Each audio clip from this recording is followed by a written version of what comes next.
मनुष्य आज धरती से चांद, मंगल ग्रह और अंतरिक्ष तक पहुंच गया है, मगर इन सभी के बावजूद हमारे इर्द गिर्द ऐसी रहस्यमय कहानियां हैं जो आज भी एक अबूझ पहेली ही बनी हुई हैं। प्रकृति सदियों से इंसानों को हैरान करती आई है।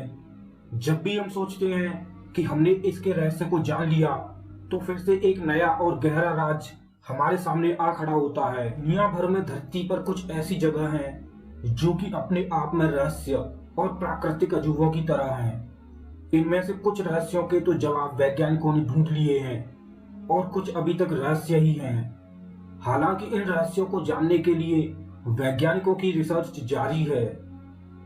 आज के इस एपिसोड में ऐसी ही कुछ जगहों के बारे में जानेंगे जो प्राकृतिक होने के साथ साथ खुद में कई रहस्य समेटे हुए हैं। सोकोत्रा द्वीप, यमन। इसे धरती की सबसे अजीबोगरीब जगह कहा जा सकता है। यहाँ पहुंचकर आपको लगेगा कि मानो किसी दूसरे ग्रह पर आ गए हों। इसे अक्सर पृथ्वी की सबसे ज्यादा परग्रही दिखने वाली जगह के रूप में वर्णित किया जाता रहा है। यह यमन में अरब और हिंद महासागर के बीच ये एक छोटा सा द्वीप है। कई सालों तक लोगों को इसके बारे में जानकारी नहीं थी। यहाँ के पेड़ पौधों से लेकर जीव जंतु और चट्टानें, सब कुछ ऐसा है जो कि दुनिया में कहीं और नहीं पाया जाता। पेड़ ऐसे दिखते हैं जैसे उल्टे लटके हों। इस द्वीप पर करीब 44,000 लोगों की आबादी भी बसती है।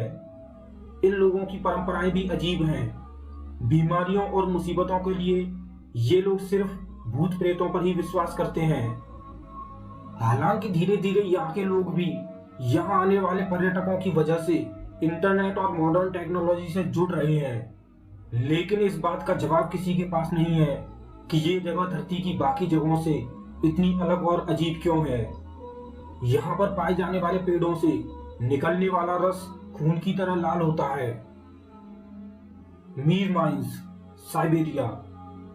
रूस के साइबेरिया में ये कभी दुनिया की सबसे बड़ी हीरे की खदान हुआ करती थी।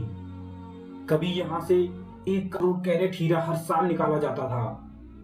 जब यहाँ हीरे का भंडार खत्म हुआ तो लोगों ने गौर किया कि ये जगह अजीब सी हो चुकी है।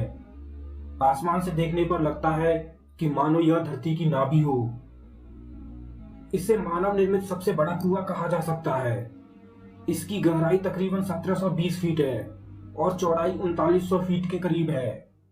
इसके बाद सुरक्षा कारणों से मीर माइंस के ऊपर नो फ्लाइंग जोन बना दिया गया, क्योंकि हेलीकॉप्टर के पायलट्स ने शिकायत की थी कि मीर माइंस के ऊपर से जाते ही कोई ताकत उन्हें जमीन के अंदर खींचने लगती है। ऐसा हवा के एक खास फ्लो की वजह से होता है जो कि नेचुरल है। इसे गूगल मैप पर आसानी से देखा जा सकता है।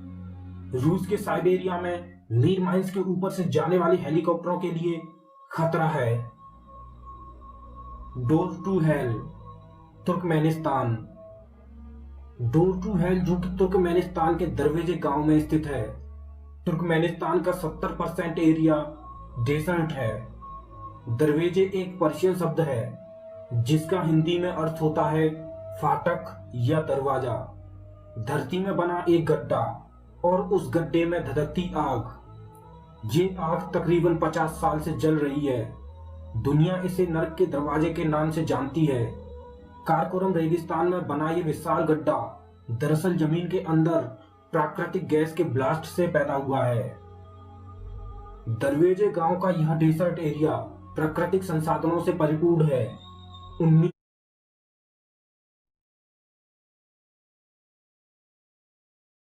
1971 में पूर्व सोवियत संघ के वैज्ञानिक इस डेसर्ट एरिया में ऑयल और गैस की खोज करने के लिए आए थे। उन्होंने दरवेजे गांव के पास इस जगह को ड्रिलिंग के लिए चुना, लेकिन ड्रिलिंग शुरू करने के कुछ देर बाद ही यह जगह ढह गई और यहाँ पर 250 फीट चौड़ा और 65 फीट गहरा गड्ढा बन गया। इस घटना में कोई जनहानि तो नहीं हुई, पर इस गड्ढे से बहुत ज्यादा मात्रा में मीथेन गैस निकलने लगी। मीथेन गैस एक ग्रीन हाउस गैस है जिसका कि वातावरण और मानव दोनों पर प्रतिकूल असर होता है। इसलिए इस मीथेन गैस के बाहर निकलने से रोकना जरूरी था। इसके 2 विकल्प थे, या तो इस गड्ढे को बंद कर दिया जाए या फिर इस मीथेन गैस को जला दिया जाए। पहला तरीका बेहद ही खर्चीला और समय लगने वाला था, इसलिए वैज्ञानिकों ने दूसरा तरीका अपनाया और इस गड्ढे में आग लगा दी। उनका सोचना था कि कुछ एक दिन में सारी मीथेन गैस जल जाएगी और आग स्वतः ही बुझ जाएगी, पर वैज्ञानिकों का यह अंदाजा गलत निकला और तब से अब तक ये गड्ढा लगातार धधक रहा है। इससे आप अंदाजा लगा सकते हो कि वहां मीथेन का कितना विशाल भंडार है। हर साल दुनिया भर से हजारों सैलानी इसे देखने जाते हैं। डोर टू हेल कोई राज तो नहीं है, फिर भी वैज्ञानिकों के लिए ये रहस्य जरूर है कि तकरीबन 50 साल से धधकती आग कब बुझेगी। Blood falls, Antarctica.